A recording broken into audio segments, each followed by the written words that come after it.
Before we begin, I need to ask you something. Stories like this are not easy to tell, and they are even harder to hear. If you feel the weight of these forgotten voices, if you believe these hidden histories deserve to be uncovered, then subscribe to this channel. It costs nothing, but it keeps these buried truths from fading back into silence.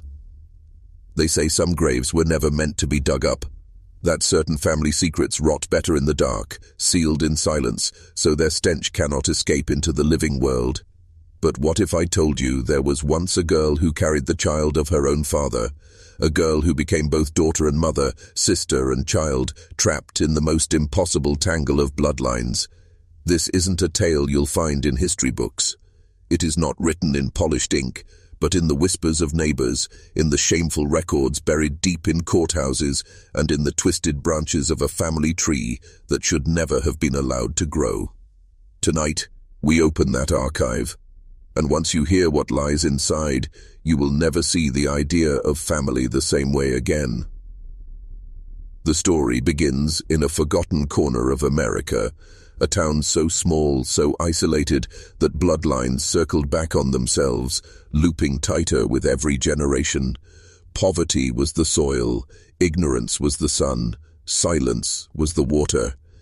And from it all grew a culture of inbreeding that turned father against daughter, mother against son, until names and roles no longer made sense. It was here, in this suffocating cycle, that a young girl was born into a family already poisoned by its own roots. Her birth was not a blessing, it was an inheritance of sin. From the moment she drew her first breath, she was trapped in a destiny written long before she arrived. The father was not a stranger. He was the man meant to protect her, the one who should have guarded her from the dangers of the world. But instead, he became the danger. The very walls that should have shielded her from cruelty became her prison. Night after night, silence kept its vow as the outside world carried on, unaware of the horror being bred behind a locked door. And when her belly began to swell, it was not the promise of love, but the living proof of a crime so monstrous it should never have been possible. She was pregnant by her father. History remembers her not as an individual, but as a warning. A faceless daughter trapped in the cruelest fate imaginable. And yet, through the fragments we uncover, court transcripts, hushed newspaper reports, faded photographs, we can still hear the echo of her existence. The echo of a girl who should have been just a daughter, but became something much darker, the most inbred daughter in history. The girl's childhood was not like others. In towns such as hers, innocence was stripped early, long before a child could even understand what was being taken. Families lived in shacks where the air smelled of mildew, where broken windows were stuffed with rags, and where every sound carried through thin wooden walls. Poverty wrapped around her like chains. It left no room for privacy, no chance for escape, and no way to question the unspoken rules that governed her bloodline. What outsiders might call abuse was often hidden under the language of tradition, of family closeness, of keeping to their own. And within those cramped, suffocating homes, daughters were raised under the heavy gaze of fathers who had already blurred the line between guardian and predator. The father himself had been shaped by the same cycle. His own parents were close kin, their faces carved with the marks of a family tree that had folded back upon itself for generations. He was not just cruel, he was broken by the very soil that raised him, taught from birth that blood could be shared and still called pure. But his brokenness became her nightmare. To him she was not a daughter, she was property, a possession that existed under his roof, under his control, under his desire. When the first violation came, it was silent, almost unremarkable. No one in the house spoke of it, and no one outside dared to ask. In communities like this, shame was a blanket everyone carried, but no one unfolded. And so, it was swallowed, again and again, each night blending into the next, until her body no longer belonged to her, but to the shadow of the man who called himself her father. Her mother too was there. Perhaps she knew. Perhaps she turned her eyes away, caught between fear and dependence, between disgust and survival. Poverty made accomplices out of everyone. To speak would mean destruction. To resist would mean starvation. And so silence was chosen again, just as it had been chosen in her mother's youth and her grandmother's before that. The silence that held this family together was thicker than blood. But a secret can only stay hidden until it grows too large to conceal. The girl's belly began to rise, the undeniable mark of betrayal stretching her skin tighter each day. Neighbors noticed, whispers spread, but even then the shame of exposing the truth weighed heavier than the horror of living it, and so the question lingered in every corner of that town. Would anyone speak, or would this child carrying another child be left to drown in the family's curse alone? When her pregnancy could no longer be ignored, the town's silence cracked, if only slightly. Some whispered that the father was to blame, others hinted that perhaps it was a brother or an uncle or even a cousin. In a place where family lines twisted into knots, such rumors weren't wild speculation. They were the most likely answers, but the truth was darker still. It was her father, and everyone who suspected it knew that to speak aloud what had happened was to summon something they could not undo. The girl herself had no voice in the matter. She had been trained into obedience, taught that resistance was useless, taught that her body was not her own. When questions came, she lowered her head. When the doctor pressed her with inquiries, she said nothing. The words would not come, not because she didn't know them, but because speaking them would mean tearing open a wound too deep to survive, and so the burden of her father's crime grew inside her. Flesh and blood, heartbeat and breath, until the day came when she would be forced to bring it into the world. The birth itself was not a celebration. There were no flowers, no gifts, no blessings. Only the sharp cries of a baby born of incest, a child whose very existence was a living scar. To outsiders, it might have looked like just another infant. But in that house and in that town, everyone who knew the truth saw something different. They saw a child carrying the curse of generations, a baby that was both daughter and sister, both victim and proof of sin. The father did not stop. His power was not broken by exposure, because exposure never truly came. In communities like this, there was no rescue, no shining authority sweeping in to save the child from her tormentor. Lawmen turned their faces away, preachers preached of forgiveness, neighbors gossiped but kept their doors closed. The system itself seemed built to press in. Survey silence, and so he continued, each cycle a repetition of the last, each violation a reinforcement of the family's unbroken chain of secrecy. The girl's life became a graveyard of stolen moments. Childhood gone, motherhood forced, identity erased. She was not seen as a victim, only as another daughter playing her role in a story written long before her. And for those who looked closely enough, the truth was unmistakable. She was both a child of incest and the mother of it, all at once. The most inbred daughter in history, carrying the proof of her father's betrayal in her arms. If you're still watching, you're already braver than most, because stories like this are not just disturbing, they're corrosive, they stain the mind, they make you question the very foundation of family itself, and that's why most people turn away. They close the book, they shut the door, they pretend it never happened. But history does not disappear just because we refuse to look at it, and here, buried in the decay of one family's silence, lies a truth that forces us to confront the darkest corners of human nature. The daughter who became a mother was not the first, nor the last.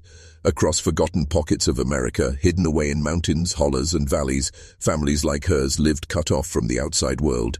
Isolation was both a shield and a coffin, with no strangers entering and no one leaving, bloodlines folded in on themselves, generations of cousins marrying cousins, uncles with nieces, fathers with daughters. It created children who carried not just the marks of poverty, but the physical scars of inbreeding, crossed eyes, twisted jaws, speech too slurred to understand. But behind every deformity was not just genetics, but abuse, betrayal, and a silence that demanded obedience. The girl's story is not remembered in names, but in symbols. She is the emblem of what happens when silence reigns, when communities choose shame over truth, when fathers become predators and daughters become their prey. And her child, born of that silence, is the evidence that no one could erase. A child who would grow to face questions no one dared answer. Who is your father? Who is your grandfather? Who are you, if your very bloodline is a loop that circles back upon itself? Some say she tried to love her children, even when their existence reminded her of the nightmare she lived.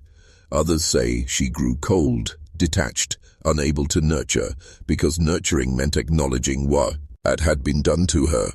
Either way, her life was stolen before it began. The girl who should have grown into womanhood with dreams and choices instead became a vessel of a family's sickness, remembered now only as a cautionary tale. And here is the truth that chills. For every one story like hers that leaked into public record, there were dozens, perhaps hundreds, that never did. Families that buried their daughters, or married them off young to hide the shame. Stories lost in unmarked graves, in burnt-down houses, in the silence of those too afraid to speak. The girl we call the most inbred daughter in history is not just one tragedy. She is the face of countless others, whose names we will never know. As the years passed, the child she birthed grew before her eyes, not as a miracle, but as a mirror.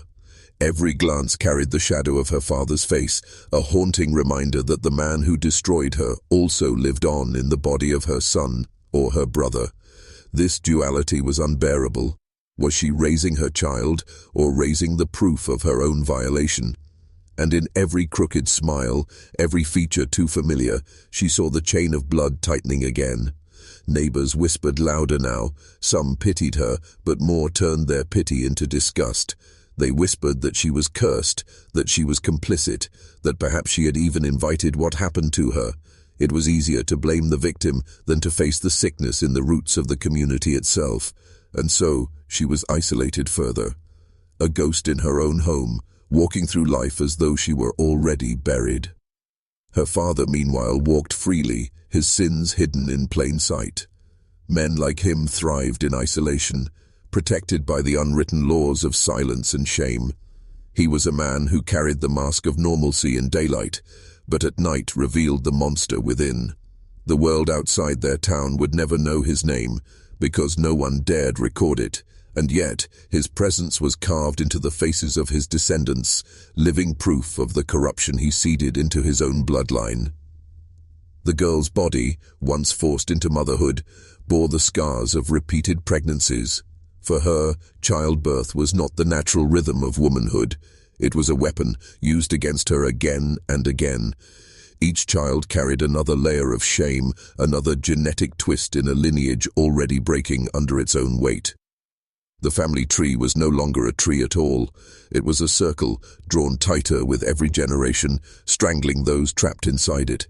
And here lies the quiet horror. These children, born of incest, did not vanish into history as anomalies. They lived, they grew, and they carried forward the bloodline that should have ended. Some bore the marks of their origin in twisted features, slanted eyes, or stunted minds. Others passed through the world unnoticed, carrying the curse invisibly in their DNA, planting seeds for future generations to inherit. The sins of one father did not end with him. They stretched forward, branching into the future. A curse no one dared name aloud. The girl, still young herself, aged in silence. She became both victim and caretaker, trapped in a role that devoured her from the inside. She lived not for herself, but as a vessel for the sickness of her bloodline, her story recorded only in whispers. And yet, it is those whispers we are left with today, the fragments of a nightmare disguised as family life, a truth too heavy for history to carry, but too important to ignore. The deeper we look into her story, the more we begin to see the pattern repeating across time. This was not just about one father and one daughter. It was about the structure that allowed it to happen. In places where poverty pressed down like a weight and education was scarce, cycles of abuse were not the exception, but the rule. Fathers ruled their homes with unchecked authority. Mothers, often victims themselves, passed their silence to their daughters. And the daughters became the next generation of broken women, carrying children that blurred the line between kinship and corruption. The girl's life unfolded like a wound that refused to heal. Every child she bore tied her more tightly to the very man who had destroyed her. Each face she looked into was both innocent and damning, a reminder that her own blood had betrayed her. And as those children grew, some carrying twisted features, some struggling to speak or walk, the community could no longer deny what it saw. Yet still, no one acted. Shame is a powerful jailer, stronger than bars and chains. It kept the town quiet, even as the evidence lived and breathed in front of them. There are court records, faint and incomplete, that hint at her suffering. A judge scribbling in the margins. A newspaper clipping half buried on the back page. These scraps are all we have, but they speak loudly enough. They tell us that, for a moment, her story almost broke into the light. Almost.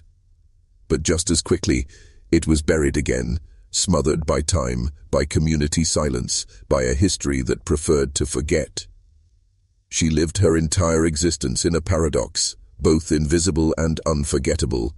No one would speak her name, yet everyone knew her fate. She was never given the dignity of being seen as a victim. Instead, she was reduced to a warning, a whisper, a shadow used to frighten children into obedience. But beneath that reduction was a human being, a girl who had dreams before they were crushed, who had hopes before they were twisted into despair. Her legacy, if we dare to call it that, is not in her children, nor in the man who claimed her, but in the silence that surrounded her. That silence, stretching from her time to ours, forces us to ask a terrible question. How many others were there? How many daughters carried their father's children, hidden in plain sight, their stories dissolved into the dust of forgotten towns? We may never know the number, but what we do know is this: she was one of them, and her suffering is enough to echo for all. And so we reach the end of her story, though in truth there is no ending, only echoes. The girl who was forced into motherhood by her own father remains nameless in history, faceless in the record, but that may be the most haunting part of all. She could have been anyone. She could have been a neighbor, a distant relative, someone whose blood still runs in the veins of people alive today. The silence that covered her life has stretched across generations until the line between her world and ours is thinner than we'd like to believe. Her father died, as all men do, but not before planting his sickness into the family tree. His name may never be spoken here, but his legacy lives in the twisted branches he left behind. The children born from his violence did not vanish. They carried his blood onward, spreading into a future that could not shake free from the curse. Some bore the signs outwardly, while others carried the secret in their DNA, invisible but no less real. His crime did not end with him.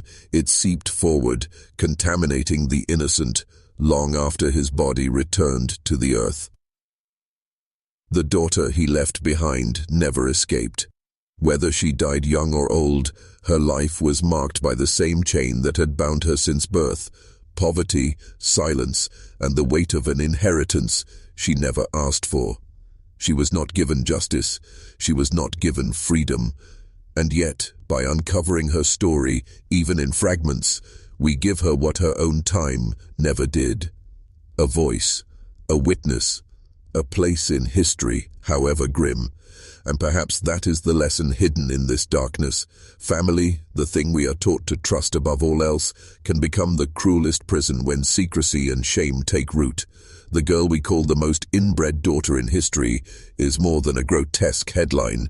She is a symbol of what happens when silence protects the guilty and buries the innocent.